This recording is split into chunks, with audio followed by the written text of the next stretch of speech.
Welcome to Lean by Design podcast. I'm your host, Oscar Gonzalez, alongside my co-host, Lawrence Wong. We are former MBA classmates turned business partners with over 25 years of combined experience in life sciences. From R&D through manufacturing, our experiences have shed light into the complex, ever-changing challenges experienced by this industry and many others.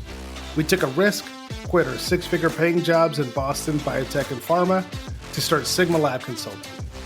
Journey with us as we explore the relationship between people and workflow design. The goal? To learn, inspire, and deliver practical tips to navigate these ever-changing challenges. Stick with us and learn to work smarter, not harder, and be lean by design.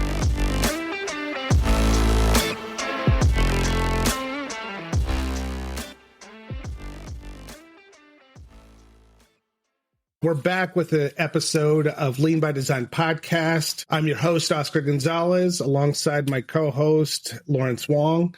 Today, we have a special topic that we wanted to discuss with folks, and that is that we are continuing to evolve our understanding of what it means to lead with operational excellence, lead with curiosity, innovate in our operations, and expose the risk that is within the biopharma space and other complex industries. This has been something that has really moved our business model to where it is today. It's how we started. We initially started really leaning into, no pun intended, the Lean Six Sigma space to really solve and reconcile these challenges that are just ever so plentiful in the biopharma space. And it led us to a moment in our journey where we needed to write these things down. We needed to codify the things that we're seeing and how are we using those insights as a consultant to deliver transformative solutions to our clients. For the last couple of months, I have been working on a book. This book is really the perspective from the last 15 years of my experience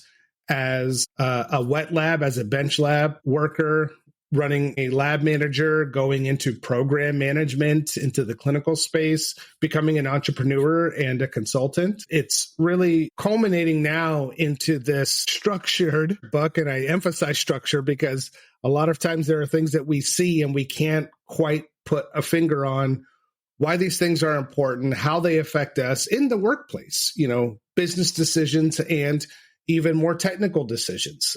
How are they all connected? Why do some companies flourish and others struggle? And it's not always about the science. It's about how well you can manage the operations as a business. Because at the end of the day, these organizations are businesses. You are developing a product or a service. And so when we understand those and we consider those deeply into how we structure our organization, from the data we're producing to how we're going to govern ourselves, to the language that we use to describe what we do at the organization and how it's all connected from function to function. We know in today's day and age, most projects are incredibly complex. They require a number of cross-functional representatives that are very, very technical in their work. And somehow we need to connect that technical work into a strategy that connects the strategy from leadership into action. That's where people struggle. That's where those things are left unclear and sort of have these trickle-down effects. So that's what this book represents. And today we're going to talk a little bit about that and that journey. Lawrence has been a part of it and has been an advocate for me to put these things down on paper because it felt so clear in the moment. It felt so crystallized, but it was all in my head. I had no chart to explain it. I had no figure. I had some white papers and research and things like that were available. Although when you peel back an onion, a lot of that really nasty stuff you don't tend to see written and publicized on the internet. So it makes it challenging to find out what are people really feeling. And I think when readers from the entry level or new to the industry to mid-level managers to leadership I think they're going to read the book and they're going to look at the examples and look at the case studies and say, yeah, I've experienced a lot of those things. And hopefully it will empower folks to go a step further and say, I want to change something. So I don't want to go too deep into there because it might just be a monologue. And this is intended to be a conversation about that journey. So here we are. Yeah. One of the early things that we had talked about when you were on the way to thinking about even deciding to go down this road of writing a book was, does something like this already exist? And we have spent so long just searching for something that it's a blend of your experience in the industry, but also all the mistakes that you've made. And then we want to sprinkle in some of these lean concepts, but we also want to add some risk management in there. But then you want to also discuss, what the world is today in 2025, as opposed to some of these other, very generic, I would say, business management books that don't really give you that insight onto some of the things that we've both felt in working in this industry, right? And so the book is really a piece of art that has combined a lot of these different sources of information, and like you said before, we're still in the process of transforming our business because we've gone down this road of your developing the book, and that's going to be something that everybody's going to be able to witness at the beginning of next year when we roll out some of these products. But let's go back to talking about the book itself, and before we even talk about the idea of the book, what does writing a book mean to you personally, and how were you hesitant at first? Like, what was kind of going through your mind when you decided to do this? Of course I was hesitant. Are you kidding me? A book is revealing. You are putting your brain, the way you think, how you feel in a nonfiction book. You are putting it all out there for anyone to essentially discredit, to agree with, to criticize. So there's always this imposter syndrome, and that's just a factor of this or that. Well, there's a part of it that makes you question yourself, because in this sense, things feel very clear to you. And that is a factor of all of your experiences where I've seen this game before. I've seen how this plays out. I know that kind of employee. I know that kind of leader. And so when you write those into a book, you start to ask yourself sometimes, am I the only one that thinks this way? Am I the only one that recognizes these challenges? Am I the only one that believes that this is the path forward? Sometimes we can't see it. And I think a lot of times you'll see that folks are reluctant to take on a task like that. It didn't always start that way. There's a lot of high energy going into the type of work that led into creating a book like this. It's such a journey, and we're used to doing social media content, little blurbs, either opinion, or we take some data that was brought in and we put our thoughts on it. And those things are pockets of knowledge that we're putting into there. And what this book is an entire framework. It's for successful operations in biopharma and other complex industries. What are those real core things that you need to put your finger on? And where are those struggles most often happening? So when it came into writing the book, I'm using book launchers who help you self-publish. Founded by Julie Broad, who's fantastic. She has tons of videos on YouTube on tips and tricks in self-publishing. And they have been really a source to help me pull even more out. What I had turned into them was so surface level, and I didn't realize it. I thought, man, I have a book right here. And as soon as they told me, yeah, you're going to want to end up with, I believe it was somewhere between like 30 and 50, 60,000 words. And I turned in about 10,000 words. And I thought that was all that I have. And so there was this moment of, do I even have enough to say about this? But of course, I had to add in case studies. I have to add in more details. And these things are a little bit tough. So when the book becomes published and people start to read these stories, just know that reading the editing that we're going through right now, my body has visceral responses. I have like goosebumps, or my heart starts racing, because these were like crazy moments that I thought, is this really biopharma? Is this really what's happening?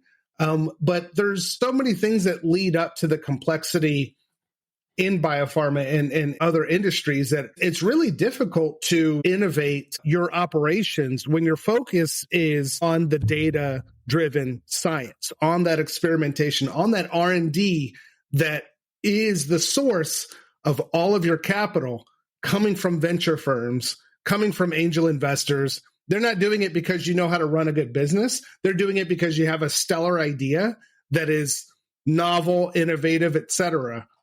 But when we don't pay attention to the operations, we can't tell the story.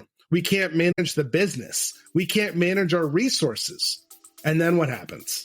Well, you know the story. We'll be right back after a quick break. In biopharma, success isn't just about innovation. It's about connection between systems and teams, between data and decisions, between goals and the people driving them.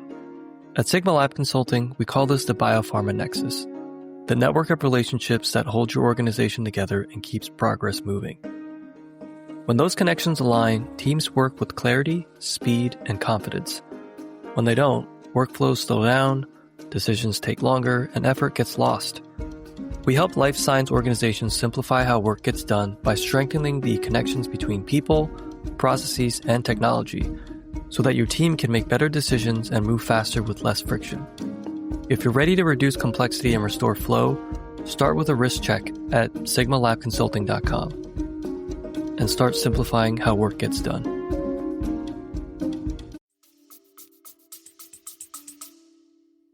So let's dive into the book. So you talked a lot about R&D and how it's other complex industries.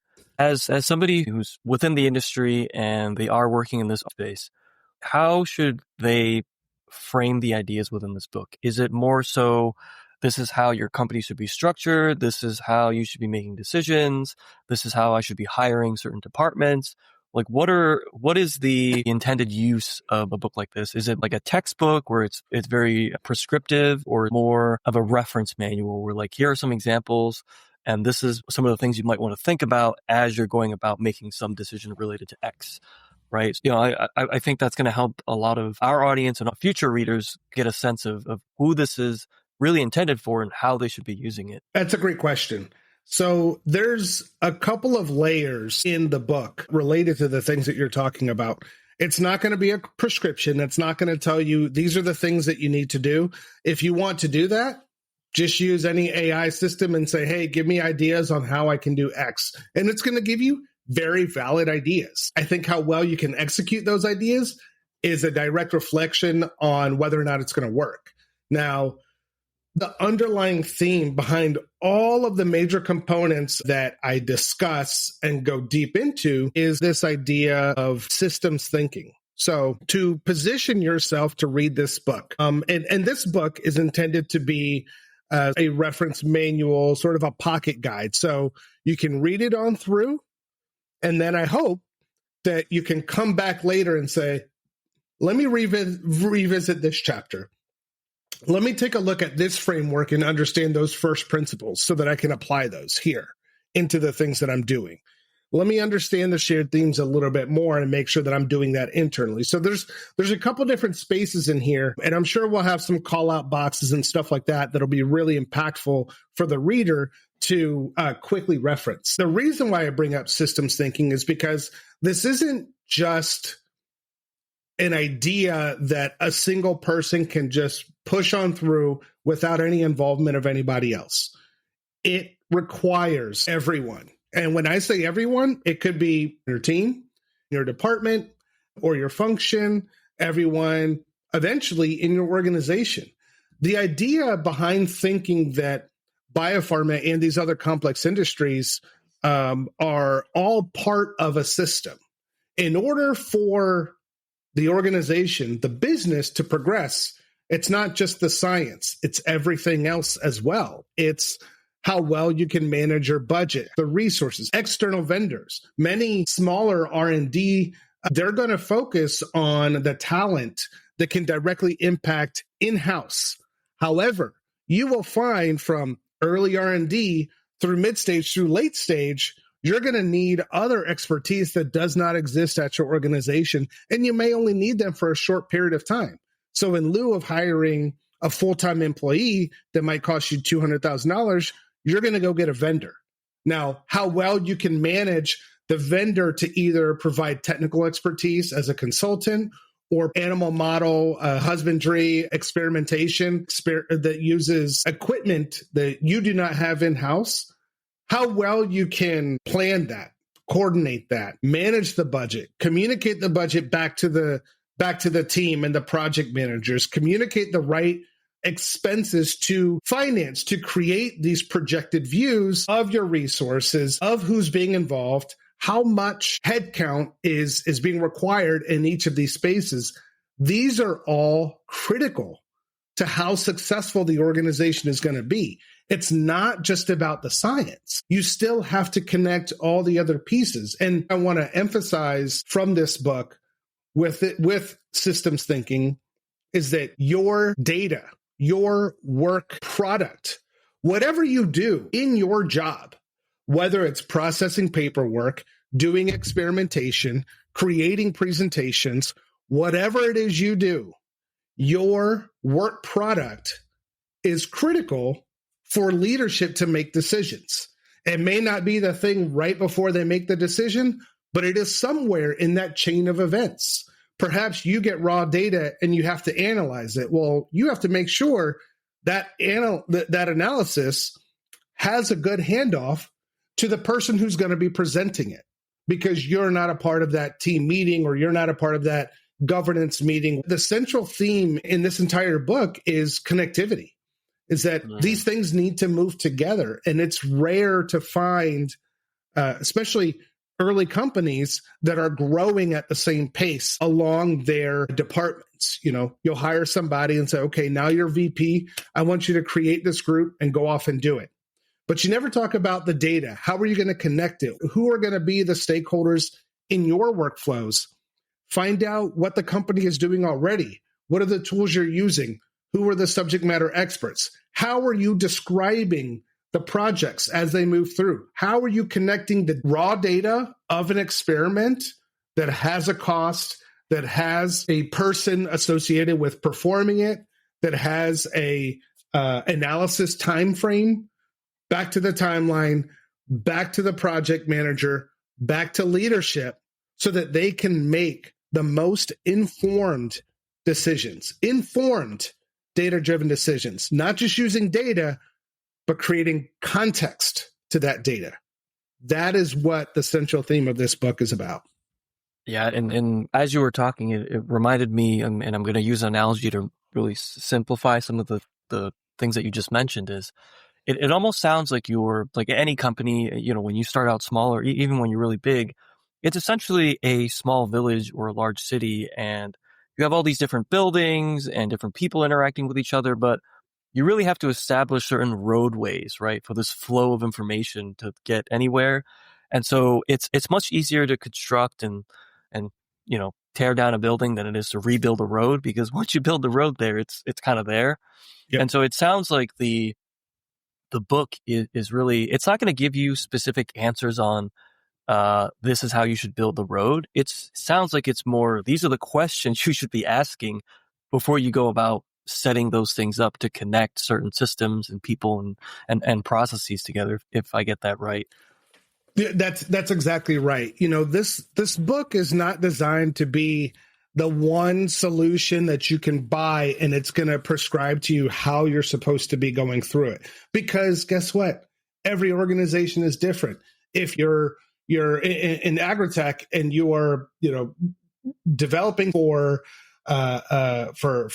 you know, specific crops that grow in your region, in your state, like, your regulations are going to be different. The people that are on your team are going to be different. The functions that you have are going to be different. But there are core components of that organization as a complex industry that requires cross-functional technical expertise, that requires deep strategic initiatives, that requires very complex equipment, and all has to be manufactured or produced according to regulations. These are things that make them complex, make biopharma complex, but there are core functions and spaces that you need to run, that you need in order to run a successful business. So what this talks about is how you should be connecting those spaces and what they look like, and what happens when you don't. What happens when you disconnect them? The amount of time people spend, the errors that you find, the lag that you have, weeks to make a simple decision that should have been done right from the onset. So again, I hope that this book helps people pause and reflect and start to ask questions. That's where all of this started. I couldn't stop asking questions. Why are we doing it this way? Do we have to do it like that? Is there another way that we can do it where it's faster, but maybe we can only do so many per week, or anything related to changing how things were done when those things led to friction points? You know, what we're trying to do is establish a map, and the map for Moderna looks different than Novartis, looks different than Amgen, looks different than Vertex, looks different than J&J. Everybody has a different map. But I guarantee you, they all have R&D, they have business functions, they have legal teams, they have finance teams, they have projects with project managers, and they have technical staff. All these things are universal across the board. We're trying to show them how to build their map to make their organization successful and reduce the exposed risk that their operations are posing. I love the idea that, you know, this is really meant to raise questions about how people are thinking about how their departments are structured, or how their processes are set up, or how their workflows are designed. And it really speaks to, you know, there's not a right answer for any of this, right? And the idea is you should be questioning how things are set up so that you can improve it. Because I think early on, especially when you're new to the industry, you come in and you think that, oh yeah, somebody put a lot of thought into building this thing and this makes complete sense. Nope. And then you quickly realize that that's bullshit, and that is not how things are set up. And people are in and out of companies pretty frequently within our industry. And it's always like, we have a running joke that it's a very incestual, because people go from one company to the other and people tend to know each other. So they build a lot of the same things. Yep. And when that happens, you have a lot of similar problems across the board. But I think what makes it unique is that we obviously have a very diverse set of like business constraints, depending on the company and their portfolio and what your budget is going through and the people that are involved. So it gets very messy in that sense. So I think the other thing I want to talk about for this book is the ability to standardize how we go about resolving some of these problems that our clients have and things that they deal with. But you can't optimize anything without having to standardize that way of thinking. And I think this book is a way for not only us to be able to standardize how we approach these problems, but also it's a way for our clients to take a look at how we're doing the analysis and to look at, okay, in this way, I should be thinking about the flow of my data, or how my department should be connected, or some of the risks involved with making certain decisions, right? How do you play with that idea of we're looking at obviously a lot of very distinct departments, and depending on the company, right, they're at different stages of development, right? So you'll have companies that are maybe more early stage and they have let's say a less mature portfolio. But then you have other companies that have a massive portfolio. They have huge groups of departments. Is the questions going to change depending on the context of these companies and where they are? And if so, like how do we think about standardizing the questions or the thought process behind how those things are built, right? This is a very loaded question because it introduces this concept that we've been toying around with, randomness, right? Like we don't want certain strategies to only work because it's a very specific environment. Some of these things that are coming out of the book, they're they're applicable to both sides, whether you're a large company, a small company, if you're early or late stage development. But you have to look at it from a different lens that people are typically used to. So I think, to no surprise, people in our industry are very siloed, and chances are, if you work in R&D, you're probably going to stay in R&D, and chances are, if you work in manufacturing, you're going to stay in manufacturing, right? So it may be very foreign to people to understand. You guys deal with the same issues, but you really have to understand how things are laid out to be able to ask those questions that you're bringing up. Yeah, there's a lot into what you're asking there. If we take a step back and we say, what are the questions that sort of ignore the facility itself, whether it's a business facility where a lot of folks are working on their computers with a little bit of science, a laboratory here or there, or a large manufacturing facility that is 40,000 square foot with tanks and valves and all these different things to measure output. In one case, you have something that's very discrete. You have something that will say, oh, here's an issue. The valve is detecting a pressure that's too high, or it's too hot, or it's too cold. Those are going to be very discrete, very easy to say, hey, here's a problem. Earlier in the process, and I'm using process that's actually going to roll into my response here, there are more fluid processes that are developed at organizations. Whoever comes into the role or to the position gets to decide how those things are going to be done.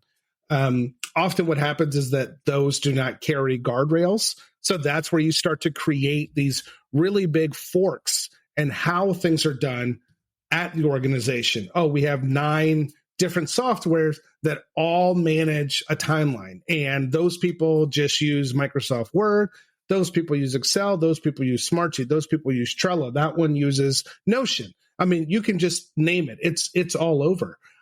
It's important and critical for us to have those guardrails. I think that you see more often in manufacturing and facilities, you have to have the right permitting certifications, and all of that requires very finite, discrete measures across the build, the transfer, the handoff, and the functioning of those spaces. When you're earlier, non-clinical, and in your preclinical work, you can set things up however you want, however you think that a business should be ran. Now, in many cases, we're bringing folks that are industry veterans. Doesn't necessarily mean they've built a business before, right? So what do? They hire another industry veteran to come in and say, okay, you've done this over here. We want you to do it here. But building from the ground up and keeping something status quo are two very different things. In a lot of cases, when you go into these smaller organizations, there is nothing set up. You have to do it. So how do you balance building up the guardrails of the business while trying to push and pursue the science that is the reason why you got $200 million in your Series A? Some ungodly amount of money to do science, not to build the business. So there's a little play there that you have to consider at the organization. But I think when we go specifically into what questions we want to ask in that framework, we initially came up with sort of this trio. There's nothing really different than what other folks do. McKinsey has a 7S. Lean Six Sigma have a number of principles and theories that they add into there to help guide you into that, into Lean, reducing waste, and Six Sigma, which is mostly on your consistency, like how consistent can you be within given margins. In this case, we saw 3 distinct areas: detect and diagnose, contain and simplify, fortify and adopt. Yeah, no. I'm remembering it now. Yeah. Because we've played around with so many different frameworks and trying to find something that fits. And then we realized none of these fit. And there's a reason why nobody widely adopts them, because they don't make sense for what we're using it for. I think what became evident is you want to figure out what the problem is. So you want to be able to diagnose the issue. What we end up finding oftentimes is that people are looking to reconcile symptoms as opposed to the problem. Oh, this happened, so let's fix that. Well, the problem just manifested here, but it started 2 months ago at this part of the process. Very hard to see when you don't have a process mapped out, when you don't have a centralized space that tells you this is what we're supposed to do. You may say we have so many processes. How do we get moving? How do we get started? Focus on the things that are actually going to move your needle. Don't focus on the process that really does not impact, that blast radius is so small. Don't focus on things like that. Focus on things that are, your budgeting. How much of a pain is budgeting at the organization when you're trying to get cross-functional numbers that everybody has their own way of managing vendors. Everybody has their own way of maintaining a log. Some people don't even maintain a log. So they have to go back to their emails and look at, let me see when payments were made in order to give them an accurate number. That's just a lot of work. And guess what? It's going to happen next year and the year after and the year after. When you see something like that, it really is presenting you the opportunity to create something concrete that eliminates that burden of every year we have 2 months where we're trying to create a budget, to modify the budget, to understand the budget. There's a cadence that I talk about. But let's go back to those 3 stages: the detect and diagnose, contain, simplify, and fortify and adopt. That first area of detect and diagnose, you have to first detect that there's a problem. If everyone is walking around acting like everything is good, no one is honest, everyone's like, yeah, this is fine. It's not perfect, but it'll do. But it is a core part of their operations. Now, what happens? That person leaves, and so does that Frankenstein process they created in order to supplement the bad process. Oh, it's fine because I just take it here and I export it. And then what I do is I transfer it into here. And then I use this free version that's online. And I take that data and then I go back here and then I scrub it.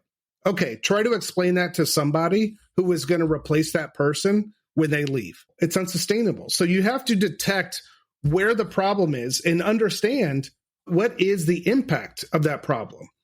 How bad can it get? How bad has it gotten? You can detect an issue, but if it's an annoyance at the moment and you haven't really seen anything that severely impacts the organization, maybe it's not something we're going to focus on today. You can't do everything at once. You can't boil the ocean. If you don't know where to look at things that directly affect your company goals. Ask somebody. Try to find a strategy map. Try to find some layer of the business that your work directly impacts, and then find all those pieces in there. What are the biggest issues in this workflow? And then you have an open book to diagnose, okay, our problem is this workflow. Why is this important? Because it points to here, here, and here. How often does it happen? Once a quarter. How long does it take? 1 month. How long should it take? 7 days. What's the issue behind it? It's not about consolidating data more quickly. It's about setting up your systems to answer those questions. A lot of the times we get questions from leadership and we have the data, but what happens? We'll get back to you. We got to go back. We have to pull out data. We have to scrub it. We have to translate it into what it actually means outside of the raw data. There's all these things, but these questions that we get from leadership, a lot of times they're pretty common. How long? How fast? What does it mean? Thumbs up, thumbs down? They have 25, 30, 40 other projects. They don't need the down in the dirt details of everything that you're doing. Once you move from there, you need to contain. Something is bleeding. Stop the hemorrhaging. Stop the challenges that are happening right now. Contain that so that you're not feeding this issue across the organization. Once you have that contained, you want to simplify your approach. What are we doing? Why is it complicated? Why is it not working? Why is it unsuccessful? And it might be the type of file that you're passing on. It might be the handoffs. We have cross-functional work, goes to one person, then it goes to business operations, for example. You have to identify that, simplify that. How do you improve something? Make it easier. Make it easier for anybody to come into the organization and to proceed with that. How do you make sure that this continues, that this doesn't revert back to what it was? Fortifying and adoption are critical. And I will tell you this, most of the failure happens at the end. We get excited about creating a solution. We get excited about we're doing something new, we're doing changes, and it takes time. And then you get toward the end and you have to ensure adoption. What does that mean? You got to get people into rooms. You got to make sure that there are trainings available, that you are putting them on people's calendars, that you are becoming a vocal advocate for the changes that have happened in your workflow across the organization. These are opportunities. These are opportunities for those early entry level workers. They're going to see something for the first time. And that's a beautiful perspective, because then you're going to scratch your head and say, I thought this would be cleaner than this. What are the constraints? Why do we have to do it this way? Oh, okay, I see. We have to change file format at this stage. So we set it up a certain way so it's easier. Or maybe you don't. Maybe that's the change. Maybe you make earlier processes more adaptable to what has to happen at the end, so that you don't get to the end and say, okay, now we have a week to make this transfer of stuff. These are the things that we're talking about. And it all ends with the adoption, because no matter what we do, no matter what changes we make, no matter what we can affect in the moment, if you cannot get the rest of the stakeholders, the organization, leadership in it with you, it's going to be like trekking through mud. You're going to struggle to have people adopt it, and you're going to have folks that revert back to legacy stuff. Habit is hard to break. You are creating a new mindset, a new habit, a new infrastructure, and it demands continuous attention so that the people that come in think that's the only way things are being done. Don't see this other terrible Frankenstein effort. And the new folks continue to get visibility on how to do things most efficiently to have the biggest impact in their workflow. I think the adoption is definitely the most difficult, because you have a lot of human behavior changes that need to go a certain way, and you want people to use the new thing that you've built because you've invested so much time, money, and resources into this new way of working. And obviously a ton of different strategies about how you do the adoption, but the idea is that you want to leave it so that whoever is coming in after can understand what has happened, and also pick up if the business decides to change, which it always does, is to allow the next person to come in here and go, okay, yeah, we understand how this thing is designed, and now we're going to iterate on it. Right. And you have a baseline. You have a baseline, right? We have too many things that happen in our industry where the baseline relies completely on an individual working at the company. And then once that individual leaves, the whole thing just falls over like a house of cards. We repeatedly make this mistake over and over and over again. And you got to wonder why, and why do people do this, and why do companies are set up this way? And I don't think it's necessarily something that they intend to do, but like you said, we're all being asked to do so many different things throughout the day, throughout our jobs. And it's really this idea of nobody has the time to step back and reflect and take a look at, is this sustainable? Is this the right way to do this? And I think the questions that you're going to bring out in the book are really going to help people do that self-reflection and bring those questions out so they can build something that is more sustainable and more user-friendly to everybody that's working with them, right? I think the other part that you mentioned way in the beginning was identifying the problems and being able to detect them. And that is not simply, hey, what does my manager think about this, right? It's there should be a weight applied to certain things depending on the context of the problem itself. And that's something that we're actively trying to incorporate in this new product that we're trying to build as well, is to understand the context, just like you've outlined in the book, and using that as a multiplier in a sense to put weight on certain risks for some of these situations that our clients find themselves in. Obviously, there are a ton of different frameworks that can assign numbers to certain things and give you a score, like a failure modes effects analysis. A FMEA will do that for you. But I think what we're doing is a little bit different in that it's not only scoring things, it's actually, there's a lot of open-ended questions that you're asking in the book, right? That it gives that human element of it incorporated with the scores itself so that you can really pinpoint how to not only fix things, but is this right for the team? Are they going to adopt this? Like, there's so many different questions that you have to ask. It's not simply a math problem where you go 1 + 1 = 2, but is so-and-so going to be using this? Like, whose life is this going to make harder? Does management have visibility to decisions that need to be made? I think there are a lot of different questions that stem from that approach that tools that we've seen in the past just don't do that. Mm-hmm. We have to also think about like who's going to be owning it. Like when you own a process, these should be the things that you own. I think that there's a lot of people out there that sort of just like, I want to, come here and do what I'm being paid to do. And that's where we direct our attention to. You direct your attention to the clinical trials that are happening. You direct your attention to the R&D work that's happening.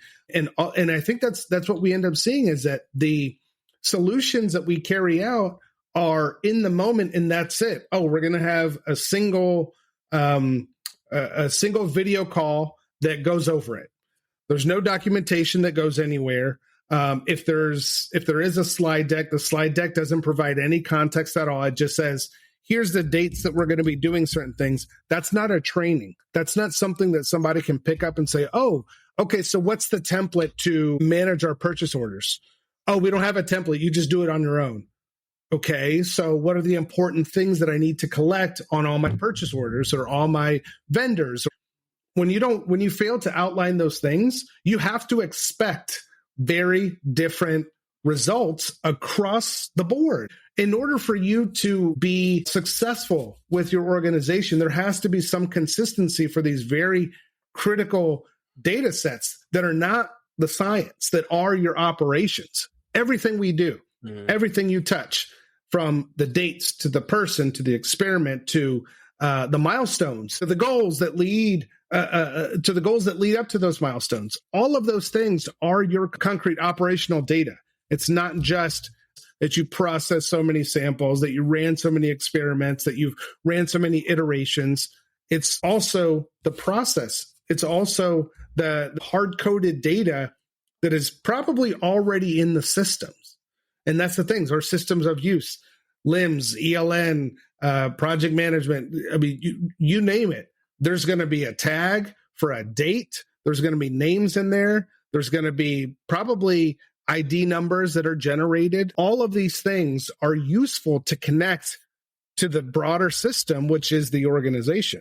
I think what you were describing earlier is, in effect, being given or being told, hey, you have a goal now to fix something.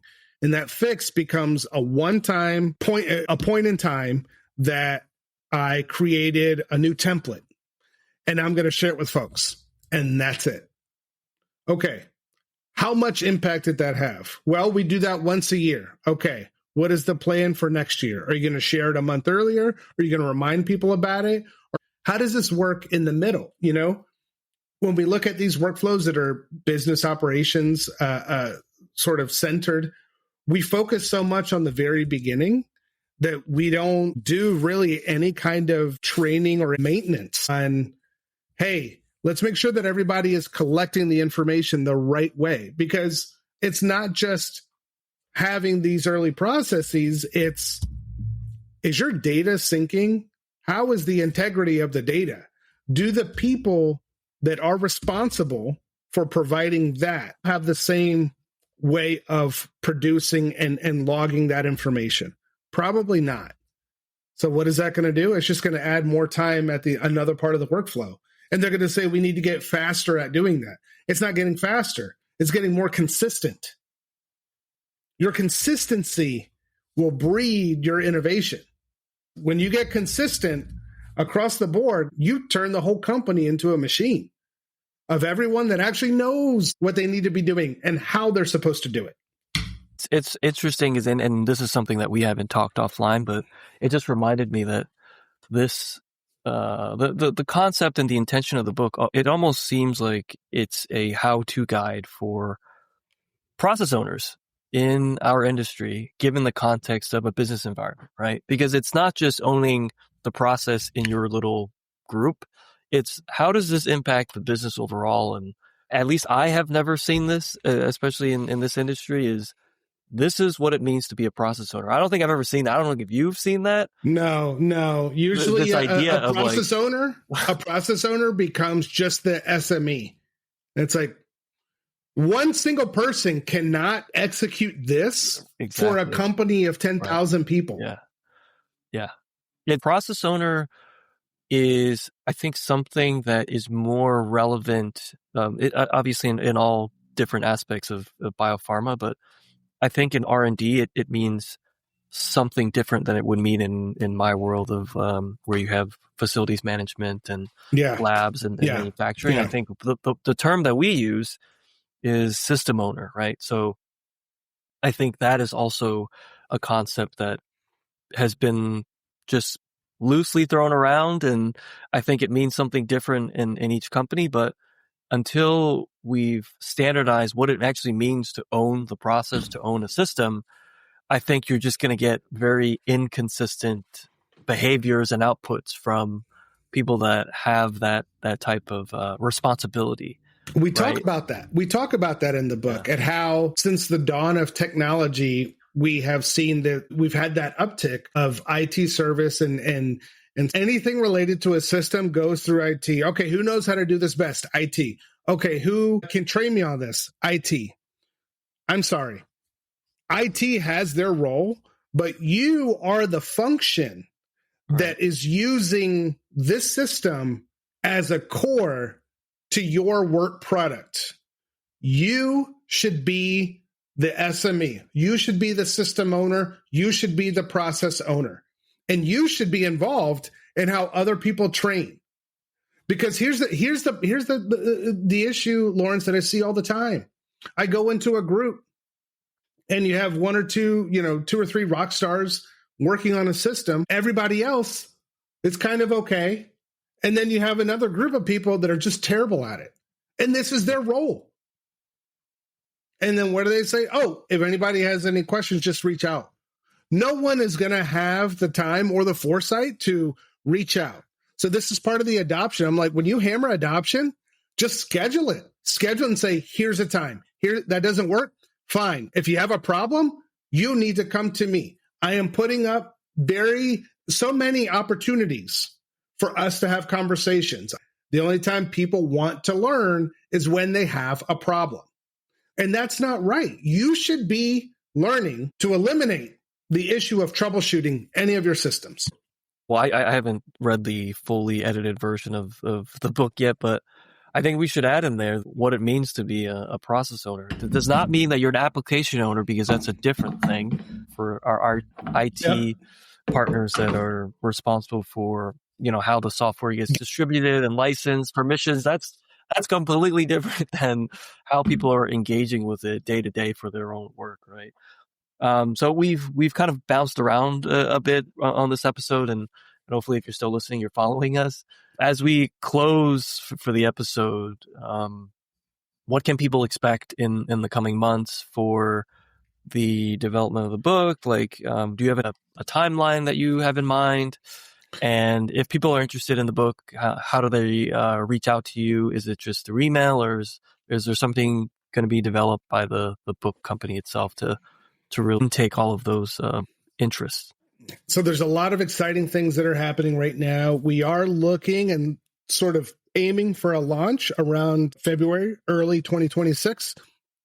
Right now, we are pretty deep into the content editing. We've already gotten the first draft out there. It looks great. Obviously, we're going to go through and make sure that the language and everything is a really smooth read.